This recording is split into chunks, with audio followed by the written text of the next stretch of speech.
So we're going to talk about individualizing customer experiences while being GDPR compliant.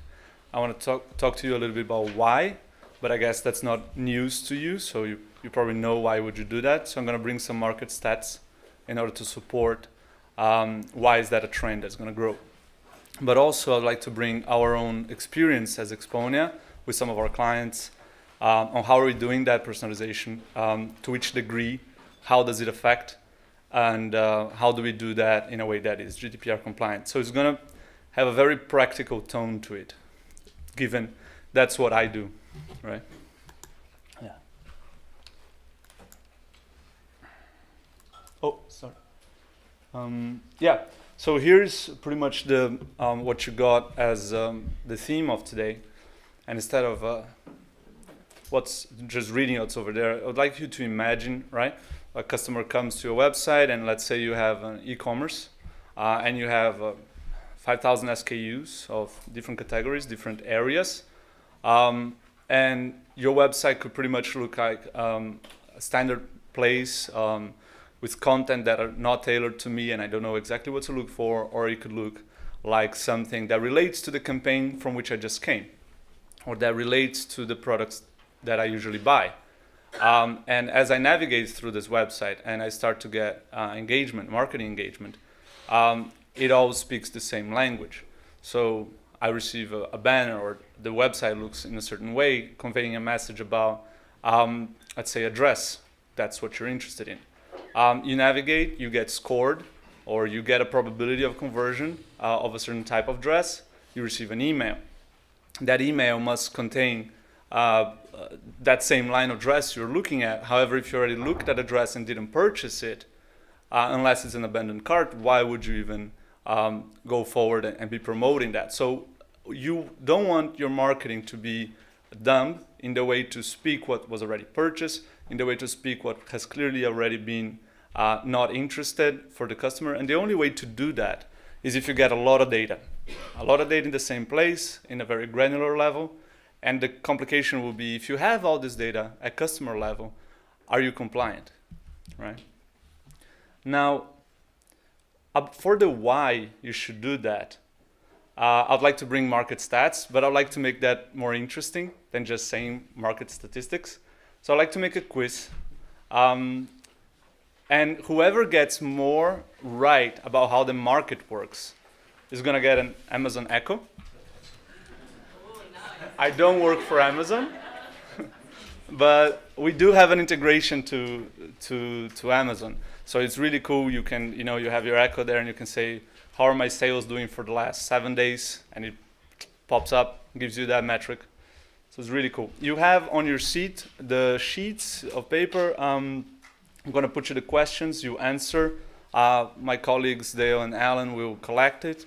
And then I believe we will deliver the prize by the end of the day, because they need some time to process that. They're not computers. So for every 92 pounds spent on acquiring new customers, how many pounds are spent on conversion? 1 pound, 4 pounds, 20.5, 33 pounds. So this is how much money is spent once they're already on your website, and now you have them, they're with you, and you need to convert them. And you just spend 92 pounds to bring them in. Okay? Okay. Now, second one will be an extension of the first. So according to eConsultancy, what percentage of data is being used for real-time customer engagement? And what this question means is, which percentage of the data you're collecting is being used for that engagement on your website, to personalize that, to create a better retention experience throughout the shopping process. So 45, 60, 10, 25. Yeah. If I'm going too fast, let me know. I don't think I am. I usually go too slow. What percentage increase in click-through rate does automated emails yield over BAU, business as usual emails, or blast emails? Now, this is very interesting. You see even very mature companies still doing blasts. There's clearly an increase of automated emails over blasts. Now, how much is that increase of? And then ASOS, fashion e-commerce. According to their annual report, how many minutes does a customer spend on average per month browsing for products? So less than 15 minutes is per month. 16 to 70, 71 to 120, more than 120. And last one is about mobile, because no digital experience can be complete without mobile. From Q1 16 to Q1 17, so Q1 year-on-year comparison, within the UK, was the change in conversion inside mobile devices. So mobile conversions Q1 16 versus Q1 17 mobile conversions. No change, minus 11, plus 11, 27. Okay. So thank you for your answers. I think Dale and Alan, could you collect the... So what you could see from these questions is, first of all, a question regarding, well, a lot of budget goes into acquisition. As we were talking about budget just slightly before, a lot of it goes to acquisition. However, the customer is already at your hands. How much are you doing to then make sure the funnel experience goes through? After he's gone through the funnel experience, there was a question about email blasts and automation, which is pretty much what you do after he's already interested in navigating. And finally coming down to other channels. So guess let's give them time to collect that. Hope you're excited about the Echo. Yeah, you can do your shopping lists with Echo. You can select a song. Sure. Hello? Yeah, so far I'm with no mic, right? Or am I with mic? No, your mic is working. Thank you. So let me start sharing you some experiences. So this is the market. So given the answers that you're going to see, you're going to see from those previous questions, why should you do it? Because people are doing it because market trends are showing that it's relevant to personalize after they got to your website. That is a little bit of the why. Now I really want to bring in the how, because even though your decision makers, you're not that interested in the how, knowing the how will allow you to detail the feasibility and how to pursue this path. So the first one is a case from our friends at Kiwi.com who have been working for over 2 years now. And as Stephen said, we're bringing numbers, right? So we know this is a challenge for many companies to have numbers to a very granular level. And as we were discussing yesterday as well, not all marketing campaigns you want to evaluate on the short run. So there are some numbers that have to be taken into account as a long-term impact. Now, what is the challenge that they had that I want to address here? Is a worldwide customer base spread across different countries. That in itself poses a problem of languages and time. So of course, you want to communicate with them when they're awake and when they're going to open their emails. And of course, you want to communicate with them in a language that they can speak. In their case, it really goes to more than 150 languages. So two things that we did here, and it relates to email automation, is that we did emails that communicate in the right language to their top 80% of volume. This represents 12 languages, and other emails that are just plain English for everybody else. And you can see a big difference in the conversion. So up until the conversion, it's pretty much about the header. And up until then, people are still opening. Sometimes I do believe people open emails just to tag them as read. But you can see in the conversion rate an uplift, an increase of 1.46%. Which is, I think, very remarkable. And this is just by translating to the right language. The second would be down here. We wanted to test if we could predict when customers would be most likely to open their emails and then send the email around 1 hour before they would open it. So it doesn't pile up on their inbox. When they open at the end of the day, they have 10 other emails on top and they don't even look at it. So given their customer base, we predicted for each customer what's their ideal send time. And since we're talking about data, we like to A/B test everything, right? We A/B tested here with the optimal sending time versus not sending at the right time, and the time had an impact of 7.7%.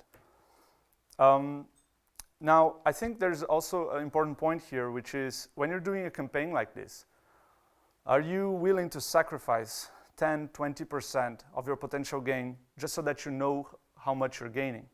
Because that's what you do when you A/B test like this. You sacrifice a little bit of the gain you're going to have just so that you know how much is it that you're getting. And then afterwards, you can apply that to the entire population. And every now and then, you should go back and make that little sacrifice. Because otherwise, there is no way of knowing, right? Okay.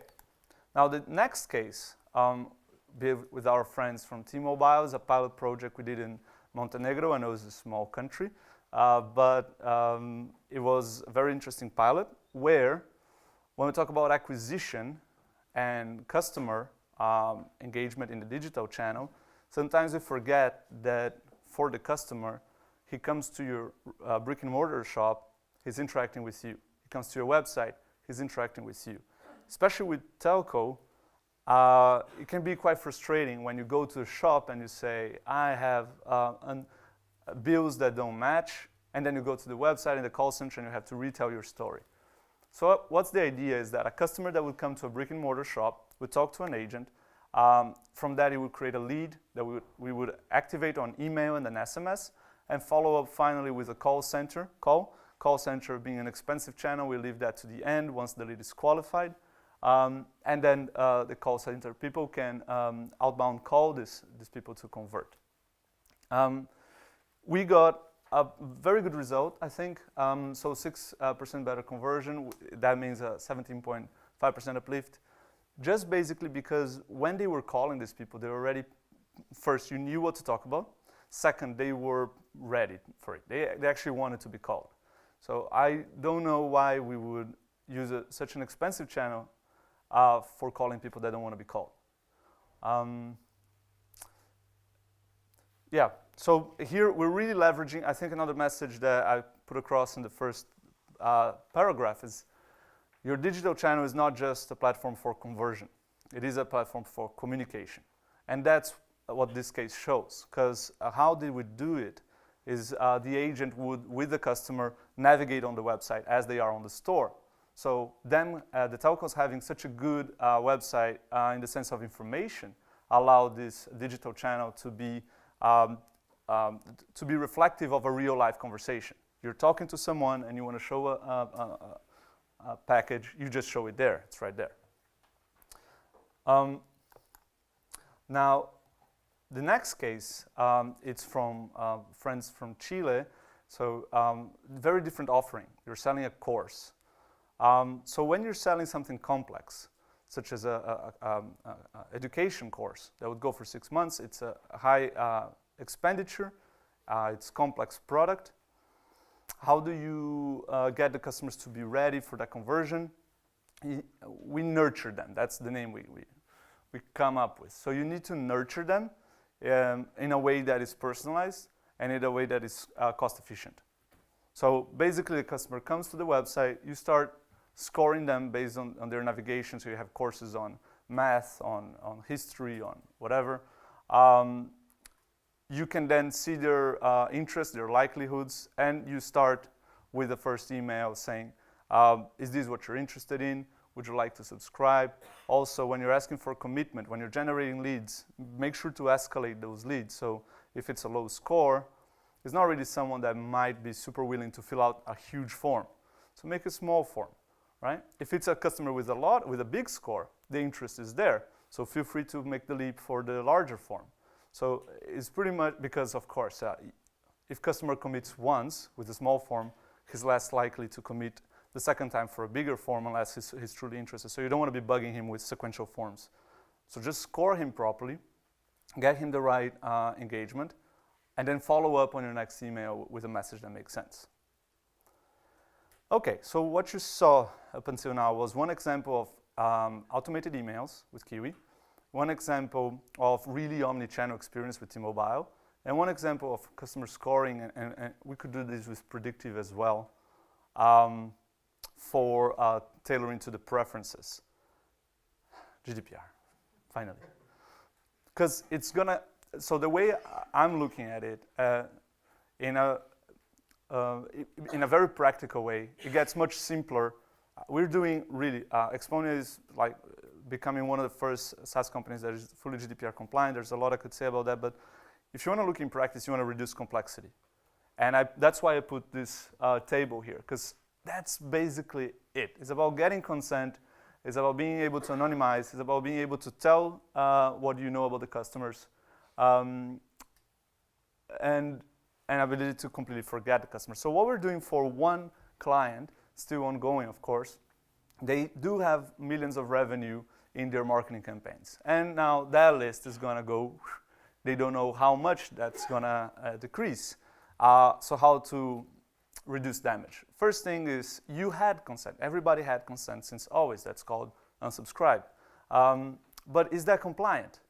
So what we do is, since we store all customer information and interactions, you go back on those logs, not manually, you set some rules, and then you see how much of those consents that you previously had are actually compliant with the new. So you already don't have to throw away your entire database. Some of those are already compliant, and you have proof of it. Now, those that are not compliant, you can split in groups.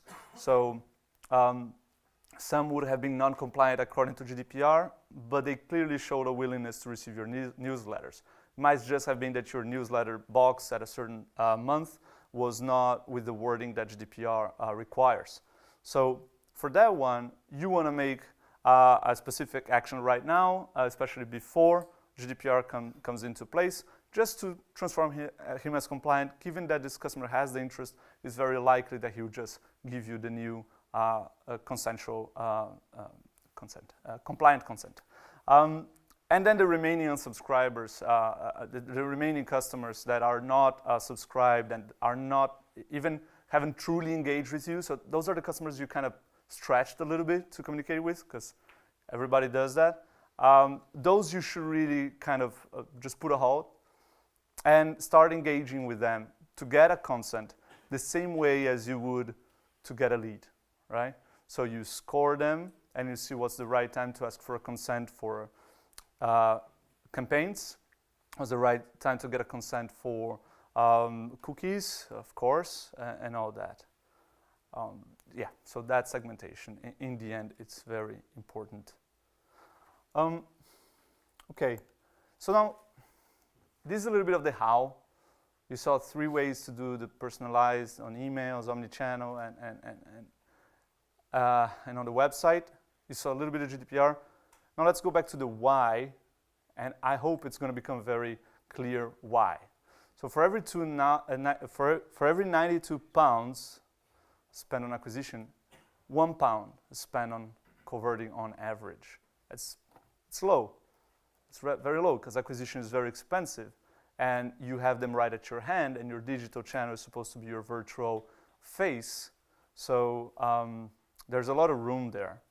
I don't know who got it right. I don't know if people are celebrating internally.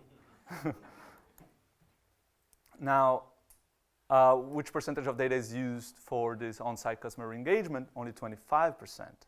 So either that means that companies are gathering a lot of data that they're not needing, or that they could do a lot more with the data that they're gathering. Okay. Which percentage increase in click-through rate does automated emails yield over business as usual? So over 150%. So my interpretation of that, given the experience we have, is that when you do blasts, your segmentation is not that good. Even if you do segmentation, because the automated emails, they respond to a certain action. That's why they're automated. And you can do much more complex segmentation, because since they're going to be automated, you can work on them for weeks until they get pretty good. But on a blast, you're not going to spend more than a couple hours or days. So that's why they end up performing much better, because you're much more thorough in how you're segmenting them. finally, according to ASOS, so this is a pretty interesting site. Only 72 minutes per month of browsing on one of the world's leading e-commerces. So this means that even for them that are making a very nice business, they don't have the customer for too long. So don't expect that you're going to have the customer for too long. Like customer engagement and attraction is something very fast, right? And finally, mobile. So for conversion, it's not doing so well. It's falling, has fallen by 11%. Now, if the conversion falls, it doesn't mean that the channel is not useful by any means. It just might mean that it has a different use. Might not be the best one for conversion, but it's definitely good for engagement. So the price will be given afterwards, right? We don't have time to process now. I'm gonna just conclude. Yeah, sorry. There will be a price. I'm not kidding with you. And I'd just like to conclude and then open for some questions. So the conclusion is, use the digital channel as a platform for engagement, not just for conversion. Invest in customers acquired by leveraging the data you already have. So it's the first two questions from the quiz. Use the whole breadth of channels as your way to engage and become GDPR compliant. So this really means that also if you have a consent for email, you can use that to get a consent for SMS. So you gotta be dynamic with that thinking. Also, if you're gonna engage with them, different channels, GDPR is just an extension of that engagement. Act on GDPR as soon as possible because it's not valid yet. So, and yeah, and communicate with messages that make sense to your customers. So basically, score them, predict them, and personalize what is it that you're gonna send to them. Okay, thank you. Questions? Yeah. Hi, I was interested in the Montenegro example with T-Mobile. Yeah. I just wondered how important the dual engagement with a website and the colleague and the customer, was the engagement on the website significant in the store or just subsidiary? It was, because, so that's, I think, why the pilot was successful, because they approached us saying that in every store, the agent, 90% of the time, would use the website. I believe they made a migration a couple years ago so that they wouldn't have catalogs anymore. So they just realized that whatever was in the catalog was on the website. So yeah, it was very high and it was crucial. Without that, truth be told, it's very hard to get offline preferences. Right? I thought so. I thought it was an important point, yeah. Thank you. Sure. You also talked about how there was a call centre and you use a whittling process to whittle them down, and so only those that have shown intent to buy, you actually use time to call them. Have you done any testing where the call centre call 100% of people who are interested? Because presumably during that process there's drop-off. Mm-hmm. So do you get a higher conversion rate if actually they're interacting with a human? Mm-hmm. So we didn't do that test. It's a good question. So call center use cases, they come out every now and then. And yeah, we haven't done that test per se. I think we just follow the logic of using those resources more intelligently rather than improving the conversion of email. The thought, I guess, would be like on email, the cost per email can be, in cents. Yeah. The cost per call is definitely higher. So the conversion on interaction with a human has to be significantly higher, or the item you're selling has to have a high value in order for that to beat the cost of an email or an SMS. Right? But we haven't tested. It's a good idea.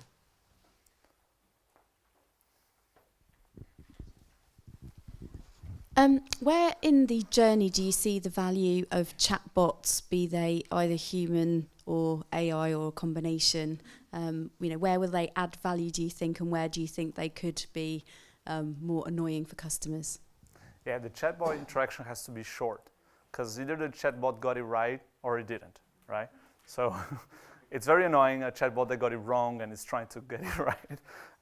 So you have to make it short, and I believe I really follow the logic of the cost of the channel. that is a very low cost. So you can put it straight away. I would even call that as some sort of website personalization. So one thing we did for media companies is you either have someone that's new, is not subscribed, or someone that is subscribed, and it's fine, it's reading your articles, and someone that you have clear clues they wanted to churn. So for those people, you want to personalize the website, and I would really strongly just straight away show a chatbot option down there. And what you want to get as an output of the chatbot is something that you can engage with, either by flagging that as high priority and giving it to a human, or just dropping that off. Yeah, because I think from a customer experience perspective, you know, even if it's doing really no different job to a form, from an engagement point of Yes. view, even if it's artificial intelligence, the feeling is that you're having a true interaction as opposed to kind of going, here's my need, and goes into a black box and who knows what will happen to it. No, totally. Yeah, the form is one way. At so big extent, I know you can build two ways, but I agree with you. And the chatbot is much more of a two-way type of thing. We do a lot of SMS as a way to do that two-way engagement, and it's useful, even if it's a robot. People like the idea that they are interacting, but it has to work right. Yeah. Okay. Thank you.